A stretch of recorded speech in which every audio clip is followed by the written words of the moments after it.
Hey there, I'm Adam Peterson, and I just wanted to quickly showcase my Apollo 11 landing simulation in C++. And so this is a part two to a project I was doing earlier in the week. This time I already have everything from last week with all of the established equations for things like velocity and acceleration.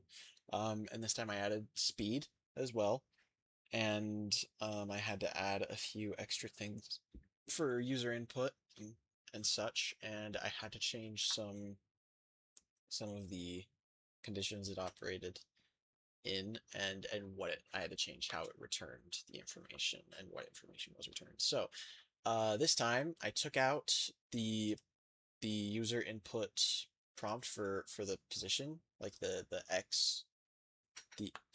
x to the y, the horizontal position, and I just made it 0 because it's operating under the assumption that x is always going to be 0.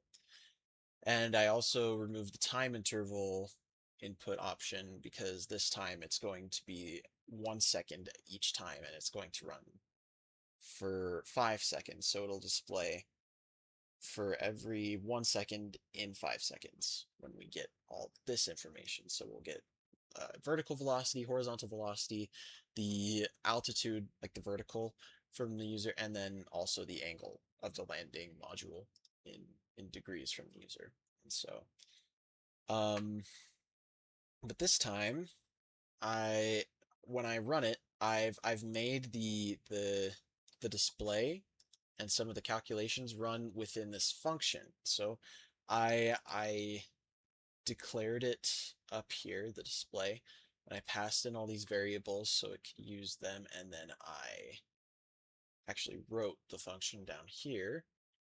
Um, and in this, you can see I've got a for loop that runs 5 times, and in here we get the horizontal and vertical acceleration, the horizontal thrust and the vertical thrust, which includes gravity there.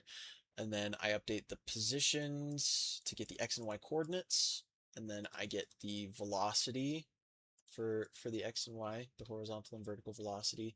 And I used to need the total velocity, but I do not now because I'm actually using that within this equation to get the horizontal velocity squared and then the vertical velocity squared, add those together, and then I square root them to get the overall speed of the landing module.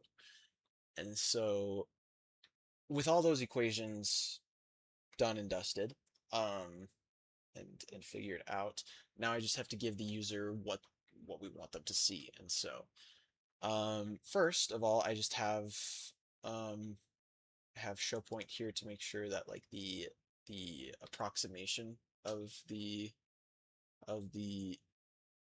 number is there, or not the approximation, the decimal of the number is there, so it doesn't approximate.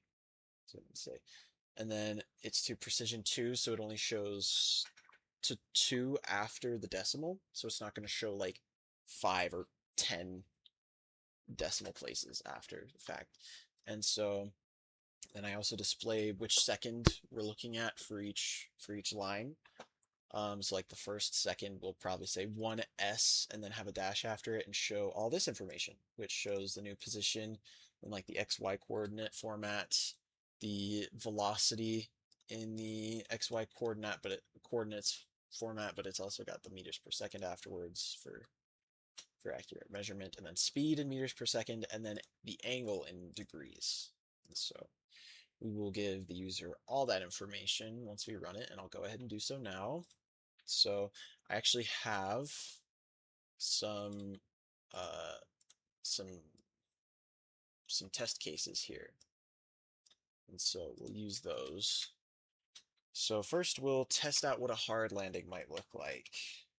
Um, got a vertical velocity of negative 13.959, and then we've got 10.53 as our horizontal velocity, and then our altitude is 106.08. And the initial angle is negative 45. Okay, let's see what that looks like. Okay, it's not too bad. Um, and we will also test out a new angle really quick. We'll see what 0 degrees looks like. Okay, so in comparison, we're actually going down a bit slower in the second one at 0 degrees than at negative 45 degrees, it seems. And so we can push Q, and then we can push any key to close the window. So we'll try another one after that. This window showing up. There we go.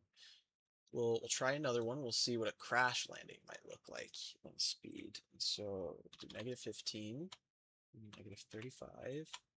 So vertical and horizontal velocities, and then an altitude of 207.77. So we're a little higher up. And then initial angle of 90 degrees. So that's not great. Falling completely sideways.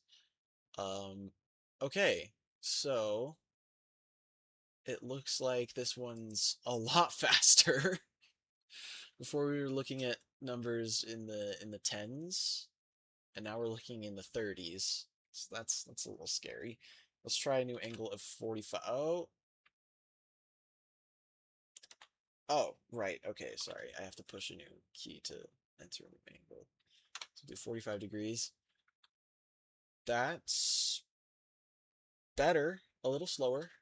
Yeah, it's slowing down a bit quicker. So that's good. We'll try one last test case here. I don't know if this is actually the velocity of Armstrong and his altitude and all that stuff, but I'd say he did pretty good too, so I won't disagree with the test case there. Yeah, I definitely wouldn't be able to do this with the equipment available at the time. Okay, a lot better. We're seeing single digit, well, yeah, single digits on the speed as we slow down. Let's see what happens when the angle is 0. Okay, so a little bit faster, but still good, still very good, and the angles are, or the position is looking pretty consistent. So it's not descending nearly as rapidly. So anyways, figured I'd show you that, see how I've updated the interface a little bit. So thank you for watching. Hope you have a great night.